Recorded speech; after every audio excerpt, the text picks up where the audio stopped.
and it's totally punching down. Well, I mean, so when I said, we're supposed to be punching up, I'm saying that's what they say. Right. I'm not saying I agree with that. They don't even say that, though. Comics don't even say that. No, comics don't say that. The people who are critical of us say that, because that's the reason we're in Twitter jail right now. Supposedly we punch down. Like we made a joke about somebody who's in a marginalized or oppressed class, and it's considered hateful conduct. Well, you called Rachel Levine the Man of the Year when she won the where she was did she win the Man of the Year? She's dominant. That's like what a rigged game. Like when Caitlyn Jenner, she was a woman for 6 months. She got Woman of the Year. Right. What the fuck? Imagine if you're a woman for 40 fucking years. Dave Chappelle has an amazing joke about that. But it's just, the whole thing is, these narratives that get pushed, they're bizarre in that, like, they force compliance. Like you can't have a nuanced perspective. You can't look at it. You can't. If you can't make fun of this idea that someone could be a woman for 6 months and then win Woman of the Year, right? Like, what the fuck are you talking about? You have to be able to make fun. I mean, so what happened was USA Today did a story about how they named several Women of the Year, and Rachel Levine was one of them. So Rachel Levine was named. This is a transgender health admiral in the Biden administration. And they named Rachel Levine one of their picks for Women of the Year. They had several that they picked for Women of the Year. So there were women, and then there was, a transgender.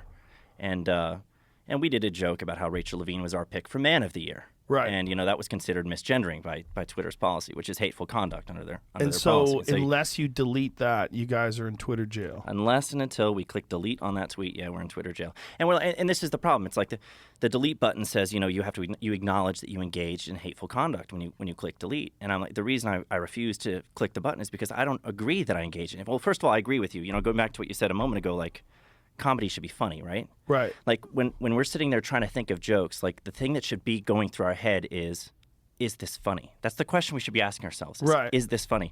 Not is it targeted at somebody who views themselves as marginalized or oppressed and they're going to come after me and try to destroy my life and career? Because if I'm trying to think in those terms, or if I'm thinking in the terms of I'm up here, they're down here, I shouldn't joke about those people. They're beneath me.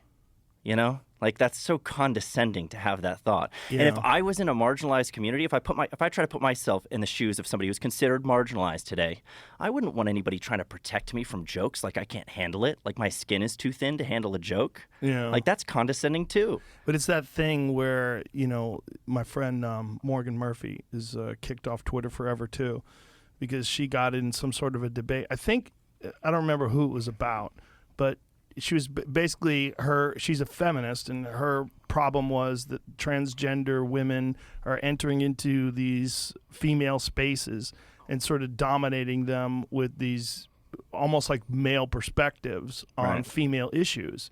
And it pisses her off. She's like, we have to acknowledge that women are a real thing. Right. And then people were like, but this is a real woman. And she's like, a man is never a woman.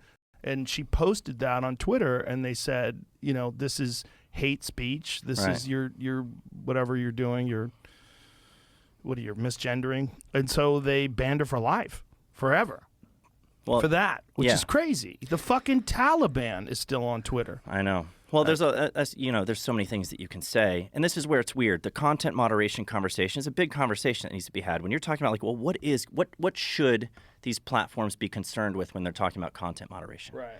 And in my mind, and when you think of like Section 230 and its provisions and the language that's in there, and like what they get immunity for when they're engaging in content moderation, it's like what's in view there is like lewd and indecent content, like things that wouldn't be appropriate in the actual physical town square.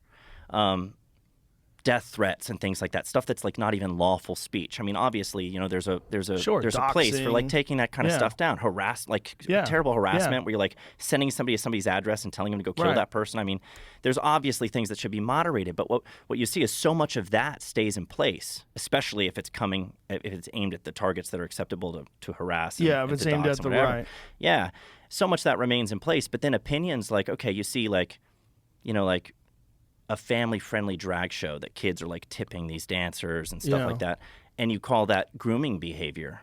Now all of a sudden you're banned for that. Now the family-friendly drag show isn't considered lewd and indecent. That's not moderated. It's the criticism of it that gets moderated. you That's know? a little wild. But yeah, that's the